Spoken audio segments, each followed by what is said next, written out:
Peace, y'all. This is Mogoal Jill with the Who Got the Answers podcast. Peace, family. This is Mogoal Jill with the Who Got the Answers podcast. If I don't have the answers, I'll definitely have someone here that will. But today is so special because today we do not have a special guest. Well, I am the special guest, and we're going over my new ebook called I Got the Answers. And it's the ultimate step-by-step guide to forming your limited liability company with top secret industry tips and tricks. So let's get started. First, I'm going to read this disclaimer. I'm not a financial advisor. I cannot solicit legal advice. I am not responsible for any actions you take towards legalizing your business. Please do your own research. Each state is different. Now, did you know that as an American citizen, you were born with 2 birth certificates? Did you know that the U.S. is not a democracy, but a corporate entity? Did you know that you and your children are property of the United States Corporation? If you did not know any of those things that I mentioned above, you, your family, and your assets are always at risk. In this ebook, I will provide insight on how to obtain an LLC to help protect your family's assets and generational wealth. It is necessary that you follow the steps in the order that they are given. If not, you could possibly expose yourself to errors, and then you'll have to amend the process, which will make it longer than what it needs to be, okay? So step 1 in forming your LLC is to check the business name availability, okay? So this is your first step. You're going to do this with your Secretary of State, no matter what state you're in. And then you're going to obtain a virtual business address. Okay, this is very, very, very important, especially if you have a home-based business, right?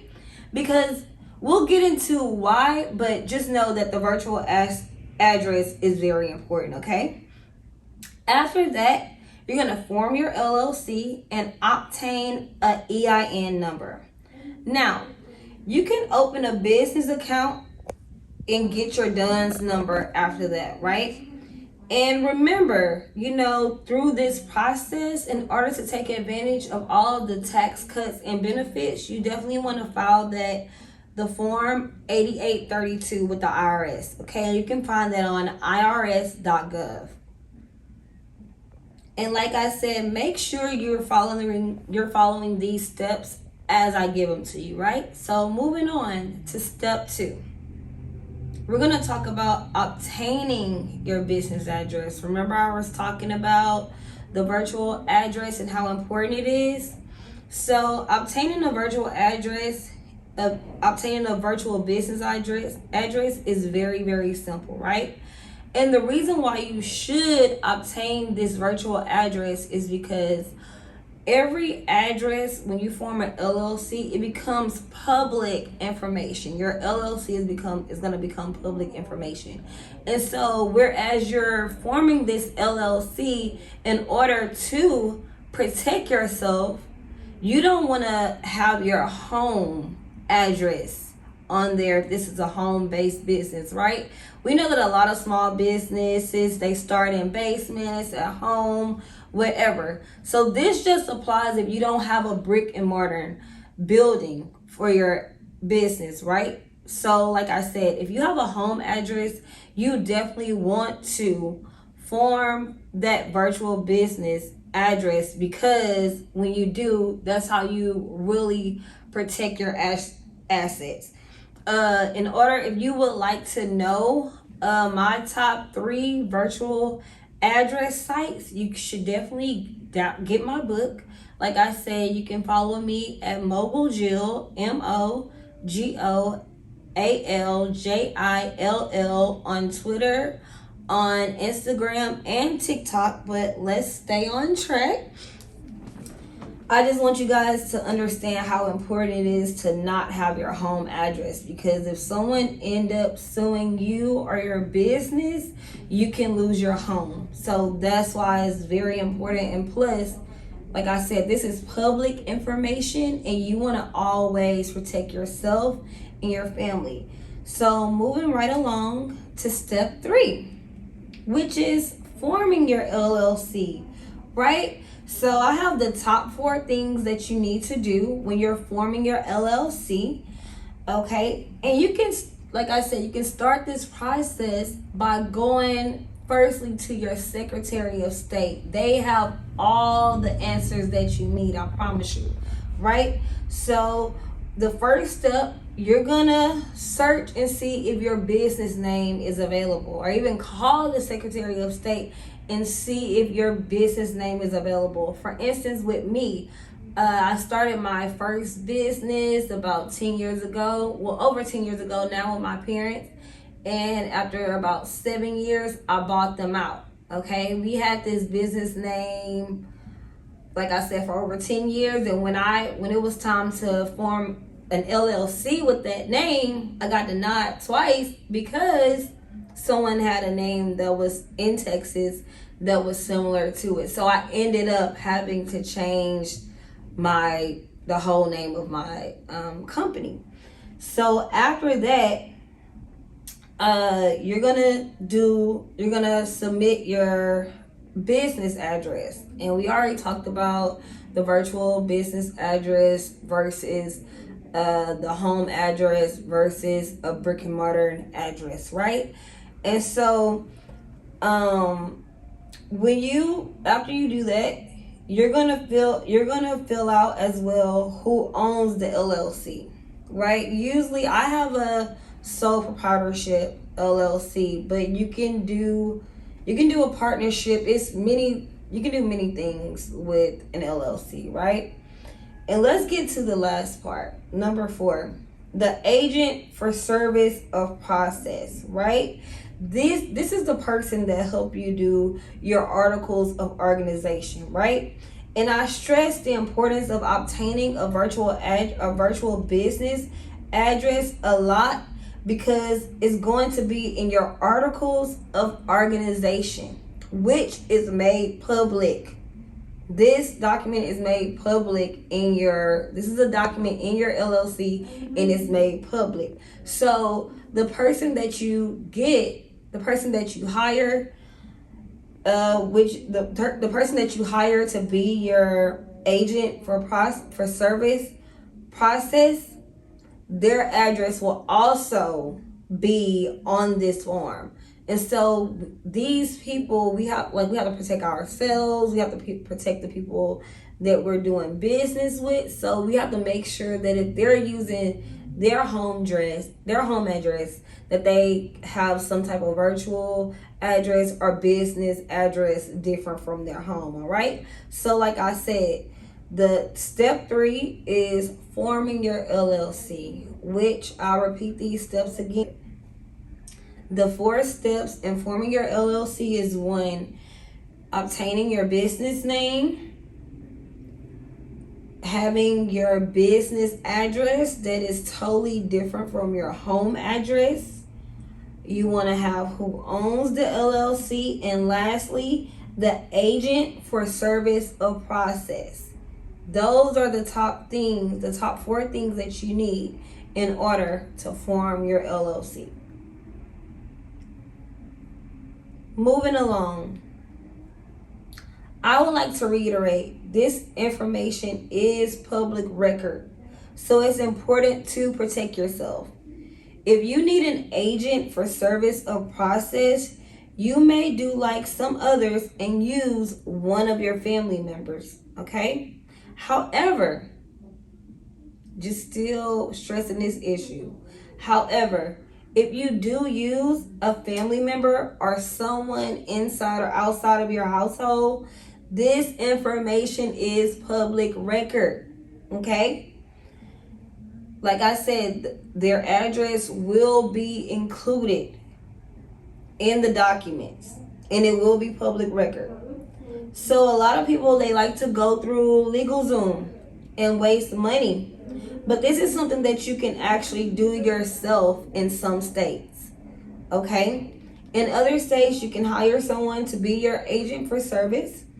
Their role is to accept legal correspondence on behalf of the business entity within the state in which the agent's address is located. So what that means is your agent for process of service is just a middleman that stands between you and your Secretary of State, and they help facilitate your documents for your business. And so it's like they're your witness to basically say, like, you know, they're doing things in the upright fashion, right? So this, you know, a lot of people think that I made this book, you know, for people that wanna own a business, to get rich or whatever. But that's not the case. I wrote this book to inspire you, to inspire and to inform you that the U.S. is a corporate entity, right? And so we're property of that entity. And so we can't do proper business as a consumer with the U.S. if we don't have, like, businesses do business with other businesses, right? And people, they exchange, you know, services with each other. What makes it business is when that entity is legally formed as a business, when you have the proper paperwork. So that's what this book is about, to inform you to do business with the U.S. exactly how they do business with you. And when you do that, you're able to, you know, write off certain tax, you know, have certain tax benefits, write off certain things. But most importantly, you live as a proper consumer, right? You know your UCC codes, right? And so this is not, you know, just for someone that just want to be a hustler or entrepreneur. Like, of course, this is for them too, but this is for the everyday person.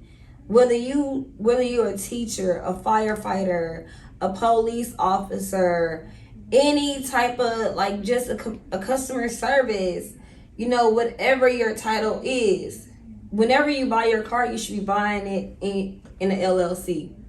In the name of your LLC. Whenever you purchase a home, you need to be purchasing, I wouldn't even say a home, I wouldn't say that. But with certain things, with most things, when you do business, when you go to the grocery store, like at Kroger's HEB, you can use your LLC as a line of credit. Like, you're going to buy groceries either way. You might as well get a tax credit from it, right? You can also, what people don't tell you about, one of the benefits of having an LLC, you get commercial credit. You know, like, especially if you already have a personal credit score in the upper 600, 700s, 800s, you can get immediately a line of credit from 50 to 100K. And that's why, like, we're not taught this game as a community. And that's why it's so important for me to give out this, because if I don't, then who will? You know what I mean? We have a lot of great leaders in the community, but I definitely want to make sure that I tell my cousins, my family, my people, you know, what it is. So another thing that they don't teach you about, you know, having an LLC is that if you have a minor child, you can pay them up to $12,000 yearly, okay, tax free.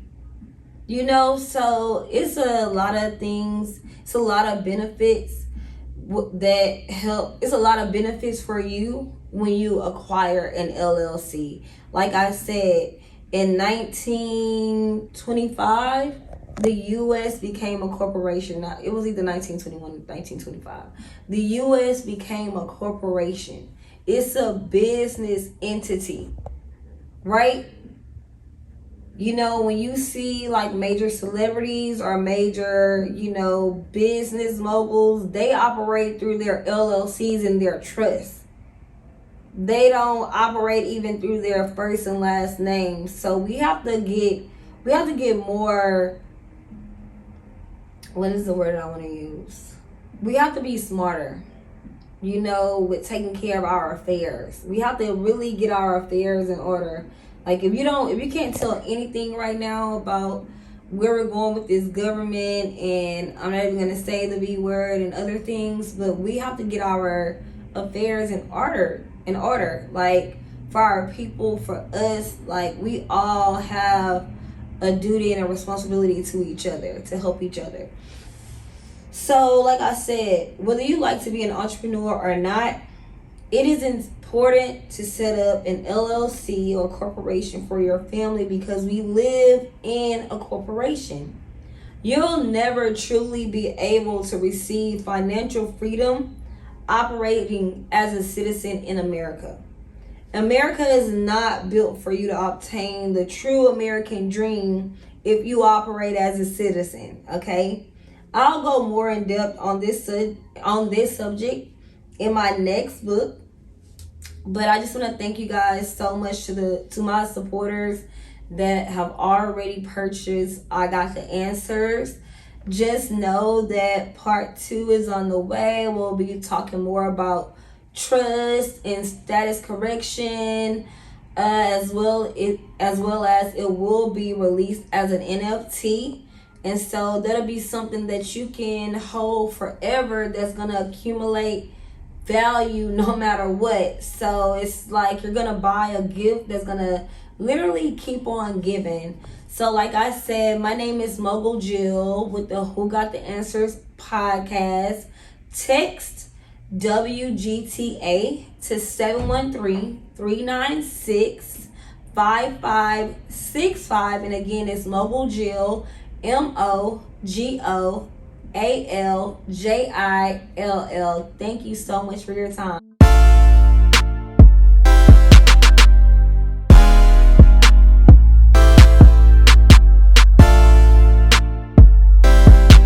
Peace, y'all. This is Mogoal Jill with the Who Got the Answers podcast.